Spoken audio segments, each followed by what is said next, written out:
Home YouTube channel subscribe பண்ணிக்கலனா உடனே subscribe பண்ணிக்கங்க. பக்கத்துல இருக்க பெல் பட்டனை கிளிக் பண்ணிக்கங்க. அப்பதான் நாங்க போடுற வீடியோஸ் உங்களுக்கு உடனுக்குடனே அப்டேட் ஆகும். ஃப்ரெண்ட்ஸ் வணக்கம். நம்ம இன்னைக்கு நண்டு குருமா எப்படி செய்யறதுன்னு சொல்லிட்டு பார்க்க போறோம். நண்டு ரெசிபிஸ் நிறைய அப்லோட் பண்ணிருக்கோம். இது வித்தியாசமா குருமா ரொம்ப டேஸ்டா இருக்கும். இப்போ நாங்க 1 கிலோ நண்டை வாங்கி நல்லா வாஷ் பண்ணி எடுத்துருக்கோம். இப்போ பாருங்க நல்லா வாஷ் பண்ணி எடுத்து வச்சுக்கோங்க. அதுக்கு என்னென்ன பொருட்கள் தேவைன்னா நான் சொல்றது 1 கிலோ நண்டுக்கு 4 தக்காளி நல்லா பெரிய தக்காளியா நறுக்கி வச்சுக்கோங்க. அதே மாதிரி பெரிய வெங்காயம் வந்து ஒரு 3 பெரிய வெங்காயத்தை வந்து இது மாதிரி கட் பண்ணி வச்சுக்கோங்க. பச்சை மிளகாய் 4 எடுத்து வச்சிருக்கேன். மல்லித்தலை எடுத்து வச்சிருக்கேன். அப்புறம் வெந்தயம் 1 டீஸ்பூன் போடுவேன். ஜீரகம் 1 டீஸ்பூன் போடுவேன். சோம்பு 1 டீஸ்பூன் போடுவேன். ஆயில் தேவை. தேங்காய் பால் அரை மூடி தேங்காவை நான் வந்து பால் எடுத்து வச்சிருக்கேன். நல்லா 1 கப் அளவு பால் எடுத்து வச்சிருக்கேன். அப்புறம் இஞ்சி பூண்டு பேஸ்ட் தேவை. அப்புறம் உப்பு தேவை. இப்போ நம்ம எப்படி செய்யறதுன்னு பார்க்கலாம். ஒரு வானொலி அடுப்புல வச்சுக்கோங்க. அடுப்பு ஆன் பண்ணி வானொலி ஹீட் ஆகட்டும். இப்போ வெசல் ஹீட் ஆயிருச்சு. நம்ம வந்து ஆயில் சேர்த்துடலாம். ஆயில் வந்து ஒரு 4 ஸ்பூன் சேர்த்துக்கோங்க. ஆயில் கூட சேர்த்தாதான் நண்டுக்கு நல்ல சுவையா இருக்கும். ஸோ வந்து ஒரு 4 ஸ்பூன் ஆயில் சேர்த்துக்கோங்க. ஆயில் வந்து நல்லா சூடாகட்டும். ஆயில் ஹீட் ஆயிருச்சு. இப்போ நம்ம 1 டீஸ்பூன் வெந்தயம், 1 டீஸ்பூன் சோம்பு, 1 டீஸ்பூன் ஜீரகம் 3ஐயும் வந்து போட்டுடலாம். இப்போ இது நல்லா முருகட்டும். இப்போ வந்து நம்ம தக்காளி சேர்த்துடலாம். இப்போ தக்காளியை வதக்கினதோட அடுத்து இதுலேயுமே வெங்காயத்தை சேர்த்துருங்க. இப்போ நம்ம நல்லா வதக்கிக்க வேண்டியதான். இப்போ பச்சை மிளகாயையும் மல்லித்தலையும் அதோட போட்டுருங்க. இப்போ எல்லாத்தையுமே நல்லா வதக்கிடுங்க. வதக்கி வச்சுக்கலாம். இது நல்லா வதங்கிருச்சு. இதை உப்பு சேர்த்துக்கலாம். உப்பு வந்துட்டு நம்ம நண்டுக்கு குருமாவுக்கு எல்லாத்துக்கும் சேர்த்து நான் வந்து ஒரு 3 டீஸ்பூன் போடுறேன். நீங்கள் தேவைக்கேற்ப போட்டுருங்க.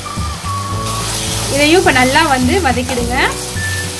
இப்போ இது வதக்குனதோட மிளகாய் தூள், மஞ்சள் தூள் அதெல்லாம் நான் ஃபஸ்ட்டு ஸ்டார்டிங்கில் சொல்ல மறந்துட்டேன். ஆனால் அதெல்லாம் சேர்க்கணும். மிளகாய் தூள், மஞ்சள் தூள், மல்லித்தூள் எல்லாமே ஒவ்வொரு டீஸ்பூன் சேர்த்துக்கலாம்.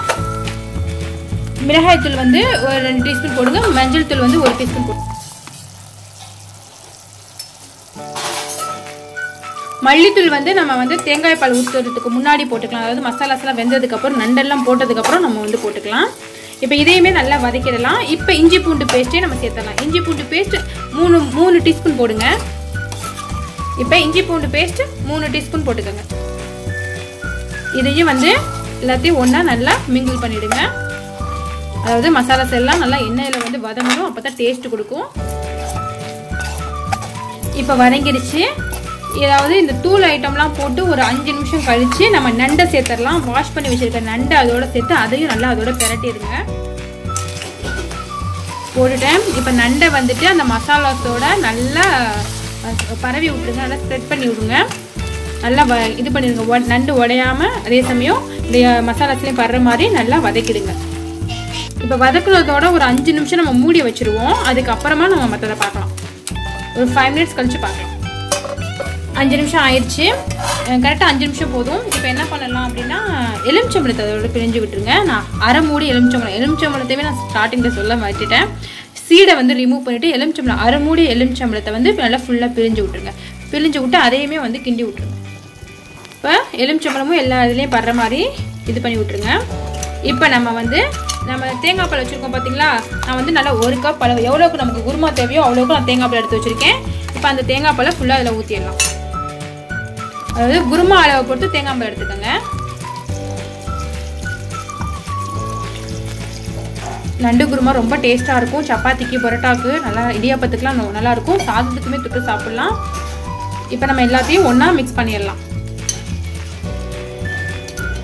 இப்போ தேங்காய் பால் வந்து நம்ம குருமா அளவுக்கு நம்ம தேங்காய் பால் ஊற்றி கேட்டாச்சு. இப்போ மல்லித்தூள் 3 டீஸ்பூன் போடுங்க.